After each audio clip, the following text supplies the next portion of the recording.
Subscribe now and press the bell icon. Never miss an update. नमस्कार सभी साथियों को स्वागत करता हूं सबका इस YouTube चैनल पर जिसका नाम है स्टडी विद पीएन लोधा। साथियों, आज हम साइकोलॉजी का ये जो टेस्ट 67 हल करेंगे, ये कक्षा 11वीं की पुस्तक से बनाया हुआ है। बिल्कुल नए प्रश्न आपको लगभग यूँ माने के चलिए 5 से 7 प्रश्न तो ऐसे मिलेंगे जो आपने कभी भी नहीं पढ़े होंगे और एग्ज़ाम की दृष्टि से अति महत्वपूर्ण है। आरबीएससी की बुक्स में से, आपके सिलेबस में से, ठीक है। रीट में पेपर आपके आरबीएससी की किताबों में से ही बनता है और यहाँ पर साइकोलॉजी की आरबीएससी की कक्षा 11 की बुक से पेपर बनाया गया है। तो चलिए शुरू करते हैं। दोनों लेवल के लिए काफ़ी ज़्यादा इम्पोर्टेंट वीडियो है। पूरा के पूरा एक एक क्वेश्चन को देख करके जाइएगा, एक एक क्वेश्चन को, क्योंकि आप क्या करते हो, अगर आधा वीडियो देख लेते हो आधा नहीं देखते हो तो हो सकता है बाद में ज़्यादा इंपॉर्टेंट क्वेश्चन मैं रखता हूँ तो वहाँ पर वो चीज़ें आप मिस कर जाते हो। फिर प्रश्न नंबर 1 देखेंगे, इनमें से कौन सा कथन असत्य है? दुश्चिंता की गणना नकारात्मक संवेगों के रूप में की जाती है।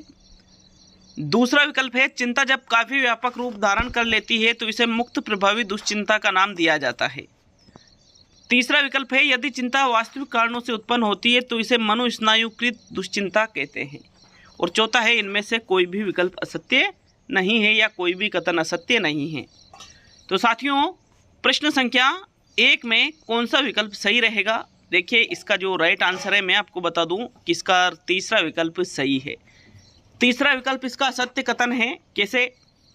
क्योंकि ये कह रहा है यदि चिंता वास्तविक कारणों से उत्पन्न होती है तो इसे मनोस्नायुकृत दुश्चिंता कहा जाता है। नहीं साथियों, अगर चिंता आपके माइंड में कोई ठीक है, आपको कुछ चिंता महसूस होती है या चिंता उत्पन्न होती है और अगर उसके कारण वास्तविक हो, कई बार क्या होता है कारण तो होता ही नहीं है फिर भी हम चिंतित होते रहते हैं बिना कारण से, तो फिर उसको कहा जाता है मनोस्नायुकृत दुश्चिंता। तो लेकिन साथियों, अगर चिंता वास्तविक कारणों से उत्पन्न हो तो फिर उसको हम कहेंगे वस्तुनिष्ठ दुश्चिंता। क्या कहेंगे उसको? वस्तुनिष्ठ दुश्चिंता। इसलिए तीसरा विकल्प आपका सही है, ये एक असत्य कथन है। बाकी जो दुश्चिंता है इसकी गणना नकारात्मक संवेगों में ही करेंगे और जब ये काफ़ी व्यापक रूप धारण कर ले तो इसे मुक्त प्रभावी दुश्चिंता भी कहेंगे। ये दोनों विकल्प सही है, लेकिन तीसरा विकल्प क्या है? असत्य है। थर्ड विकल्प है पहले क्वेश्चन में। नेक्स्ट आते हैं साथियों प्रश्न नंबर 2 पर। तो आपके दूसरा क्वेश्चन, आस्था, श्रद्धा, प्रेम, सहृदयता, संवेदनशीलता के गुण शिक्षण के किस उद्देश्य के अंतर्गत आते हैं?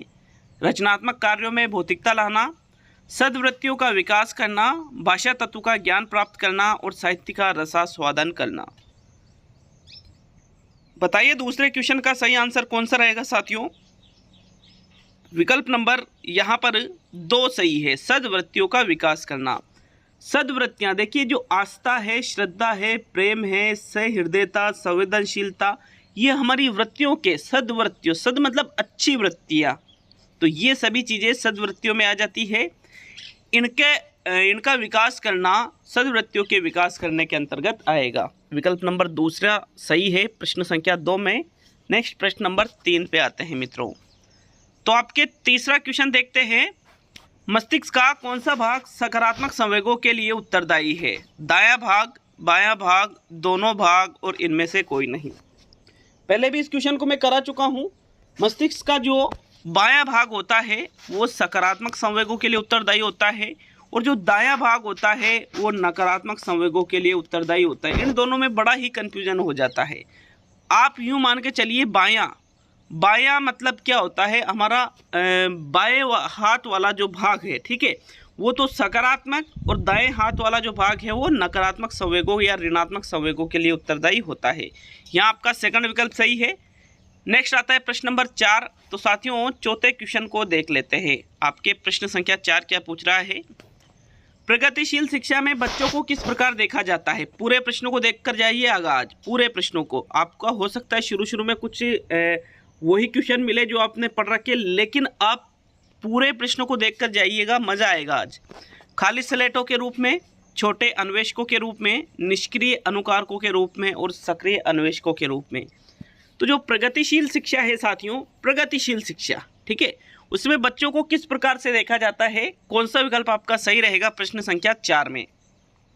इसका जो राइट आंसर है वो रहेगा सक्रिय अन्वेषकों के रूप में प्रगतिशील शिक्षा में बच्चों को देखा जाता है। सक्रिय अन्वेषक मतलब अन्वेषक मतलब खोजकर्ता, सक्रिय रूप से मतलब खुद ही ज्ञान का निर्माण करते हैं साथियों प्रगतिशील शिक्षा में बच्चे। चौथा विकल्प आपका सही है प्रश्न 4 में। नेक्स्ट आते हैं प्रश्न संख्या 5 पर। 5वां क्वेश्चन है, इनमें से कौन सी विशेषता संवेगों की नहीं है? पहला, संवेग एक जटिल अवस्था है। दूसरा, संवेग में कुछ अभिव्यंजक व्यवहार भी होते हैं। तीसरा, संवेग में किसी न किसी तरह का आत्मनिष्ठ भाव अवश्य होता है। और चौथा है, संवेगों के परिणाम स्वरूप दैहिक प्रतिक्रिया नहीं होती है। बताइएगा 5वें क्वेश्चन में कौन सा विकल्प सही है? इनमें से कौन सी विशेषता संवेगों की नहीं है साथियों? मतलब 3 विशेषता तो आपको संवेगों की मिलेगी, लेकिन एक विशेषता आपको संवेगों की नहीं मिलेगी, तो उसी विशेषता को आपको ढूंढना है। बात करेंगे पहले विकल्प की, जटिल अवस्था। संवेग को जटिल अवस्था माना जाता है, राइट है ये बात। अभिव्यंजक व्यवहार भी होते हैं। अभिव्यंजक व्यवहार का मतलब जो हमें दिखाई देते हैं, ठीक है, ये भी सही है। संवेग में किसी न किसी तरह का आत्मनिष्ठ भाव अवश्य होता है। आत्मनिष्ठ भाव भी संवेग में होता है। लेकिन ये जो चौथा विकल्प कह रहा है, कोई भी दैहिक प्रतिक्रिया नहीं होती है। दैहिक प्रतिक्रिया तो होती है, क्रोध आता है तो हमारा जो चेहरा है ये लाल हो जाता है। डर लगता है तो हमारे हृदय की जो धड़कन है वो तेज हो जाती है। इसी प्रकार से कई चीज़ें अलग अलग संवेग उत्पन्न होने पर अलग अलग दैहिक प्रतिक्रिया उत्पन्न होती है। इसलिए ये चौथा कथन क्या है? ये संवेग की विशेषता नहीं है साथियों, ये गलत कह रहा है यहाँ पर, ठीक है। चौथा विकल्प आपका सही है प्रश्न संख्या 5 में। आगे बढ़ेंगे प्रश्न नंबर 6 पर। आपके प्रश्न संख्या 6 है, निम्न में से कौन सी मूर्त संक्रियात्मक अवस्था के प्रमुख कौशलों में से एक है? मूर्त संक्रियात्मक अवस्था अर्थात जीन पियाजे के बारे में यहाँ पर पूछा गया है।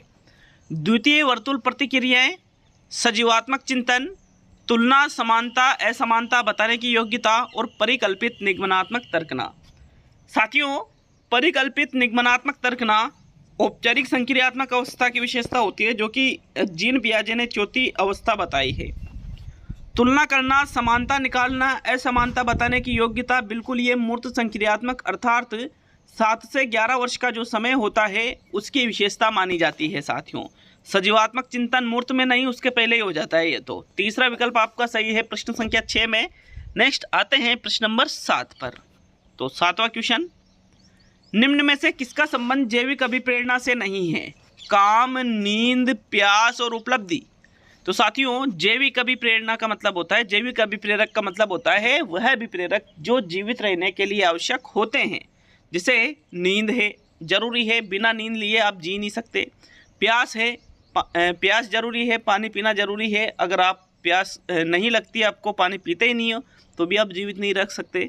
एक और होता है भूख। भूख भी बिल्कुल आवश्यक है साथियों, क्योंकि भूख लगना आवश्यक है। भूख लगने पर ही आप भोजन करोगे, भोजन नहीं करोगे तो भी आप जीवित नहीं रह सकते।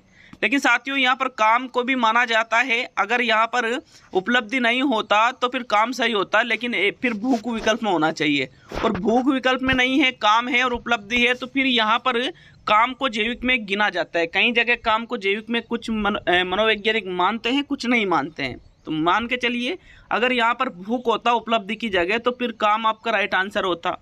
और अगर यहाँ पे भूख ही नहीं है और काम है और उपलब्धि तो पूर्ण रूप से सामाजिक है साथियों, इसलिए यहाँ पर जो चौथा विकल्प है ये जैविक अभिप्रेरक नहीं है। विकल्प नंबर आपका 4 सही है प्रश्न संख्या 7 में। आगे बढ़ेंगे प्रश्न नंबर 8 पर। 8वां क्वेश्चन है, संज्ञानात्मक क्षेत्र का सही क्रम है।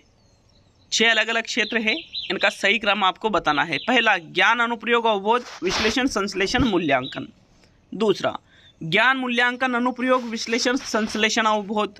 तीसरा है मूल्यांकन, विश्लेषण, संश्लेषण, अनुप्रयोग, अवबोध और ज्ञान। और चौथा है ज्ञान, अवबोध, अनुप्रयोग, विश्लेषण, संश्लेषण और मूल्यांकन। तो यहाँ पर आपको सही क्रम छांटना है। पहली चीज तो सही क्रम, कि भाई इस क्रम में संज्ञानात्मक क्षेत्र होते हैं। तो सबसे पहले आता है साथियों ज्ञान। क्या आता है? ज्ञान आता है।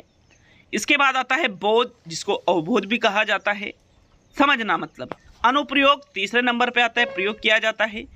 विश्लेषण चौथे नंबर पे आता है, संश्लेषण 5वें नंबर पे आता है और मूल्यांकन 6ठे नंबर पे आता है। अर्थात यहाँ पर संज्ञानात्मक क्षेत्र का जो सही क्रम है वो चौथे विकल्प में दिया हुआ है प्रश्न संख्या 8 में। नेक्स्ट बढ़ेंगे प्रश्न नंबर 9 की ओर। 9वां क्वेश्चन। अच्छा लगे वीडियो तो लाइक जरूर करके जाइएगा, और मैं वापस कह रहा हूँ वीडियो को पूरा देख करके जाना आप। किसके सिद्धांत को आत्मसिद्धि का सिद्धांत कहा जाता है? मैस्लो के सिद्धांत को, स्किनर के सिद्धांत को, वाइगोत्स्की के सिद्धांत को, और अल्बर्ट बंडूरा के सिद्धांत को। तो साथियों, आत्मसिद्धि का सिद्धांत किसके द्वारा दिया गया, या फिर इसका उपनाम अलग और क्या है, या फिर ये एक उपनाम है, वो आपको पता होना चाहिए। जो मैस्लो ने सिद्धांत दिया है वो है आत्मसिद्धि का सिद्धांत। अब्राहम मैस्लो के द्वारा जो सिद्धांत दिया गया है, जो पदानुक्रम, आवश्यकता के पदानुक्रम का सिद्धांत है, उसको ही आत्मसिद्धि का सिद्धांत कहा जाता है, जिसमें 5 प्रकार की आवश्यकताओं का इन्होंने उल्लेख किया है। जैसे शारीरिक आवश्यकता है, जैसे सुरक्षात्मक आवश्यकता है, जैसे प्रेम संबंधी आवश्यकता है, जैसे सम्मान संबंधी आवश्यकता है, जैसे आत्मसिद्धि संबंधी आवश्यकता। इस प्रकार से इनका एक निश्चित क्रम आता है, पहले शारीरिक, फिर सुरक्षा, फिर प्रेम, फिर सम्मान, फिर आत्मसिद्धि। इस प्रकार से ये ऊपर की ओर चलता रहता है।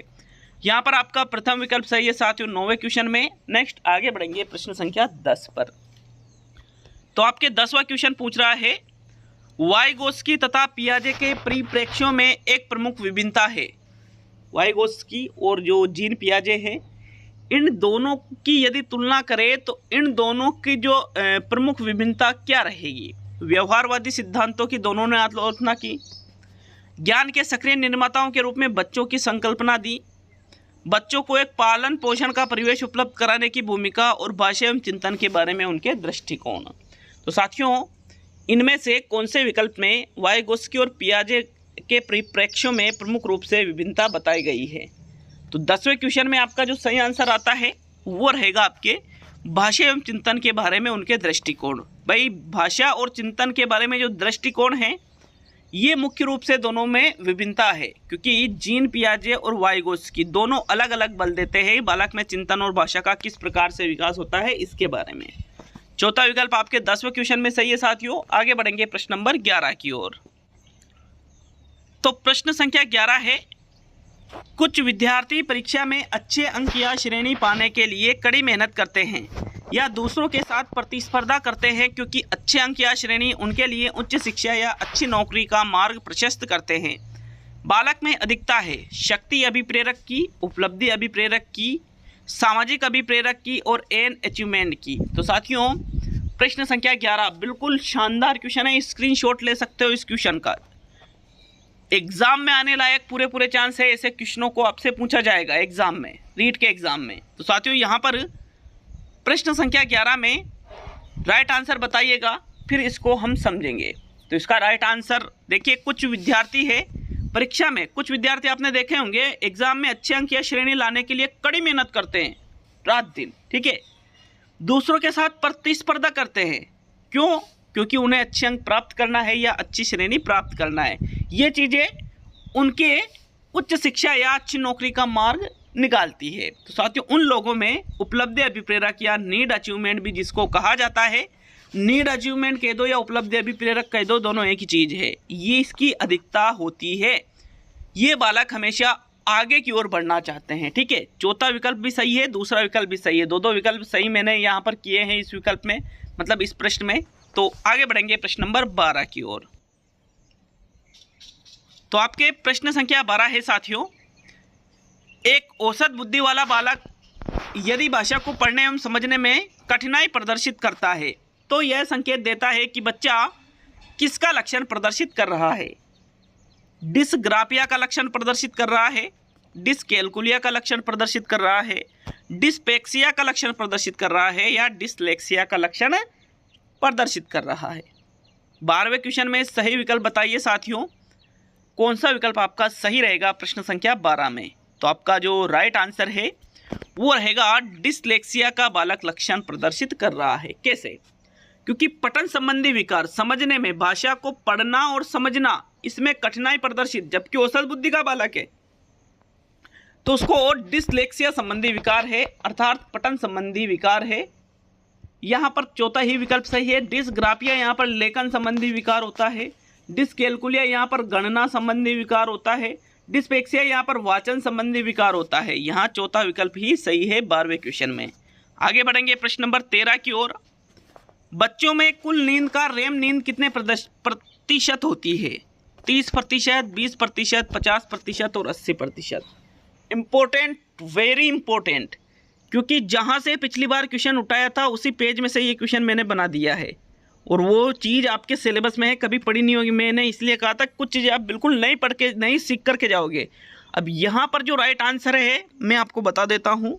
बच्चों में कुल नींद का रेम नींद 50% होती है। अब ये होता क्या है साथियों, इसको समझना ज़रूरी है। क्यों ज़रूरी है? देखो, क्योंकि नींद भी दो प्रकार की मानी जाती है। जैसे भूख में एनोरेक्सिया नर्वोसा, बुलिमिया, ये चीज़ें पढ़ी है ना। प्यास में आपने पढ़ा होगा, प्यास का सिद्धांत, अभी आएगा क्वेश्चन। उसी प्रकार नींद के भी क्वेश्चन आपके बन सकते हैं, क्योंकि नींद के दो प्रकार है। एक तो है तीव्र गतिक नींद और एक है मंद गतिक नींद। जो तीव्र आंख गतिक नींद होती है वो होती है रेम नींद, जिसमें हम स्वप्न देखते हैं, मतलब अलग ही दुनिया में चले जाते हैं। बच्चे 50% करते हैं ये चीज़ें, और जो वयस्क होते हैं या जो प्रौढ़ होते हैं उनमें रेम नींद का प्रतिशत होता है लगभग 20%। ठीक है। जो तीव्र गतिक नींद होती है कि भाई बड़ा सा बड़ा हादसा हो जाए लेकिन हमारी नींद नहीं खुलती है। कई लोग आपने देखे होंगे, जब तक उनको कोई दूसरा नहीं जगह देता है, अगर नींद पूरी जहाँ तक नहीं होगी वो नहीं उठेंगे, चाहे कुछ भी आवाज़ कर लो, कैसे कर लो। तो उसको कहते हैं रेम नींद, तीव्र गतिक नींद के अंतर्गत आती है साथियों। यहाँ आपका थर्ड विकल्प सही है प्रश्न संख्या 13 में। समझ में आया? थोड़ा आगे बढ़ेंगे प्रश्न नंबर 14 की ओर। तो आपके 14वां क्वेश्चन, इनमें से किस परीक्षण में 10 मसी लक्ष्य होते हैं? EPQ, 16 PF, रोर्शा परीक्षण और MMPI। व्यक्तित्व मापन के परीक्षण के बारे में ये क्वेश्चन आपसे पूछा जा रहा है कि कौन सा वो परीक्षण है जिसमें 10 मसी लक्ष्य होते हैं। तो साथियों थोड़ा सा क्वेश्चन को घुमा दिया, बहुत ही इजी क्वेश्चन। सभी को पता है रोर्शा शाही धब्बा परीक्षण में कुल 10 कार्ड होते हैं। उस मसी लक्ष्य को ही शाही धब्बा परीक्षण कहा जाता है साथियों। शाही धब्बा परीक्षण, उसको शाही धब्बे कार्ड उसको कहते हैं। और इसका राइट आंसर है तीसरा विकल्प, रोर्शा परीक्षण, जो कि व्यक्तित्व मापन की कौन सी विधियों में आती है? अप्रत्यक्ष विधियों में आती है साथियों, मतलब प्रक्षेपित विधियों में, सॉरी, व्यक्तित्व मापन की प्रक्षेपित विधियों में आ जाती है। प्रक्षेपी या प्रक्षेपित कुछ भी कह सकते हो। विकल्प नंबर 3 सही है आपके 14वें क्वेश्चन में। आगे बढ़ेंगे प्रश्न नंबर 15 की ओर। तो आपके 15वां क्वेश्चन, डबल डिप्लेशन सिद्धांत का संबंध है भूख से, प्यास से, नींद से और काम से। बताइए। कहा था ना इंपॉर्टेंट चीज़ें मिलेगी, मिल रही है, पूरा वीडियो देख के जाना। लेकिन आप तो डबल डिप्लेशन सिद्धांत का संबंध इनमें से किससे है? भूख, प्यास, नींद या काम? साथियों जो डबल डिप्लेशन सिद्धांत है इसका संबंध यहाँ पर प्यास से है। किससे है? प्यास से।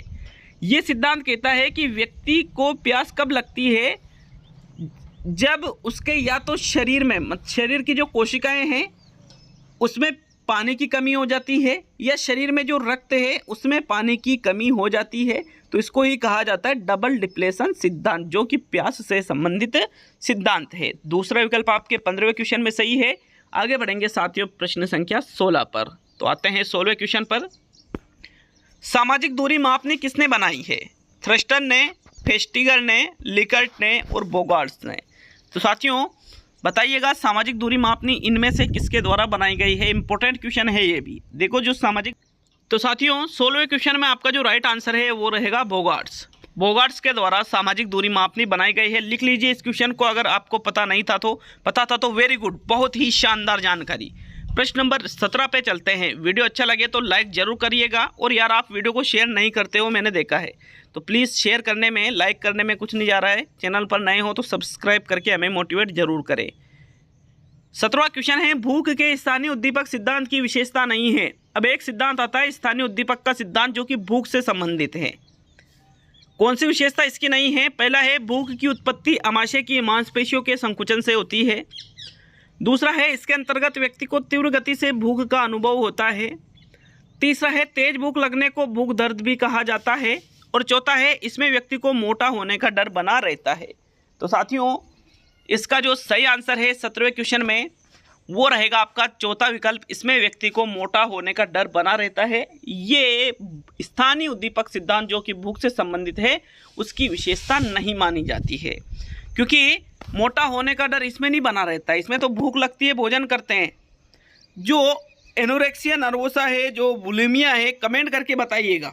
वैसे आपकी जानकारी में होनी ही चाहिए ये चीज़ कि एनोरेक्सिया नर्वोसा या बुलिमिया किसके अंतर्गत व्यक्ति को मोटा होने का डर बना रहता है। कमेंट करके जरूर बता करके जाए। इंपॉर्टेंट चीज़ें हैं, बहुत ही ज़्यादा जिंदगी बदल देने वाली चीज़ें हैं, फैक्ट याद होना चाहिए सभी को ये। बाकी ये जो 3 विकल्प है कि जो भूख की उत्पत्ति है वो आमाशय की मांसपेशियां जो है उनमें संकुचन, जब वहाँ पर वो खाली जगह होती है तो वहाँ पर उनमें संकुचन होता है, जिससे हमें भूख का अनुभव होता है।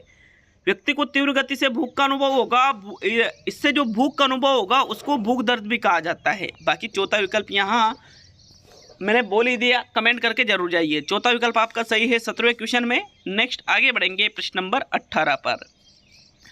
अभिप्रेरणात्मक चक्र का तीसरा कदम कौन सा है? आवश्यकता, प्रेरणोद, लक्ष्य और प्रोत्साहन। बताइएगा। अभिप्रेरणात्मक चक्र के 3 कदम होते हैं, आवश्यकता, प्रेरणोद और लक्ष्य। देखो, लक्ष्य और प्रोत्साहन एक ही चीज है, अतः यहाँ तीसरा विकल्प भी सही है, चौथा विकल्प भी सही है। अभिप्रेरणात्मक चक्र का दूसरा कदम कौन सा है? प्रेरणोद। और अभिप्रेरणात्मक चक्र का पहला कदम कौन सा है? आवश्यकता। तो यहाँ आपका तीसरा विकल्प भी सही है और चौथा विकल्प भी सही है साथियों। आवश्यकता हमारे अंदर, जैसे मान लीजिए भोजन की आवश्यकता, भूख लगी तो किसकी आवश्यकता हुई? भोजन की आवश्यकता। प्रेरणोद, जो चीज़ें हमें लक्ष्य तक पहुंचती है, जो क्रियाएं हम करते हैं वो होता है प्रेरणोद, ड्राइव, ले जाने वाला। और लक्ष्य या प्रोत्साहन जो हमारी आवश्यकता की पूर्ति करे, जैसे भूख लगती है तो भोजन की आवश्यकता हुई।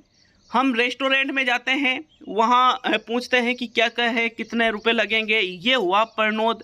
और हम भोजन की प्राप्ति कर वो उस भूख को यदि मिटा देते हैं तो वो है लक्ष्य या प्रोत्साहन। तीसरा और चौथा विकल्प सही है साथियों 18वें क्वेश्चन में। नेक्स्ट आगे बढ़ेंगे प्रश्न नंबर 19 पर।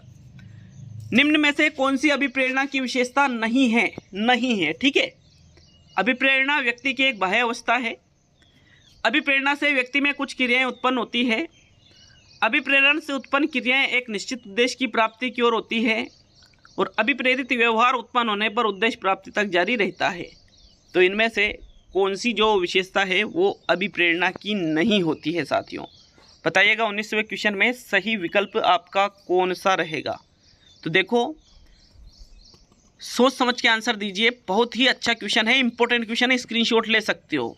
देखो, जो अभिप्रेरणा की विशेषता नहीं है वो है प्रथम विकल्प, क्योंकि अभिप्रेरणा बाह्य अवस्था नहीं होती है, अभिप्रेरणा एक आंतरिक अवस्था होती है साथियों। ये यहाँ पर गलत हो गया।